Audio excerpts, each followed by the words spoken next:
In the sixth episode of Cozy Kwento, we read another book from the Project Gutenberg ebook project called Philippine Folklore Stories, written by John Maurice Miller, published in 1904. The Tobacco of Harisaboqued. A legend of the volcano of Kanlaon on the island of Negros. It is told generally in western Negros and eastern Cebu. The volcano is still active, and smoke and steam rise from its crater. Long before the strange men came over the water from Spain, there lived in Negros, on the mountains of Kanlaon, an old man who had great power over all the things in the earth. He was called Harisaboqued, or King of the Mountains. When he wished anything done, he had but to tap the ground 3 times, and instantly a number of little men would spring from the earth to answer his call.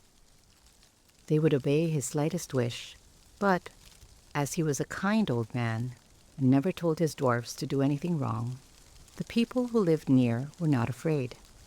They planted tobacco on the mountainside and were happy and prosperous. The field stretched almost to the top of the mountain, and the plants grew well. For every night, Harisaboqued would order his dwarves to attend to them.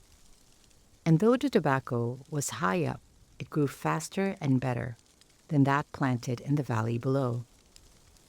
The people were very grateful to the old man and were willing to do anything for him. But he had only asked them not to plant above a line he had ordered his little men to draw around the mountain near the top.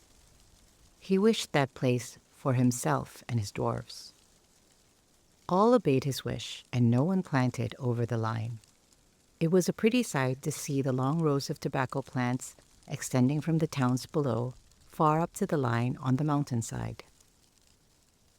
One day, Harisaboqued called the people together and told them that he was going away for a long time.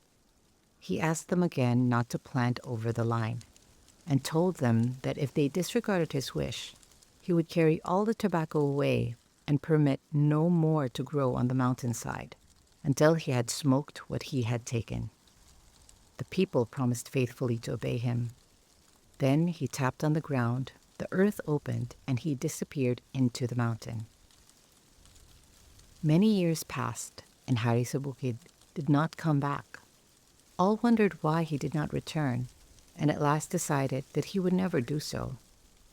The whole mountainside was covered with tobacco, and many of the people looked with greedy eyes at the bare ground above the line.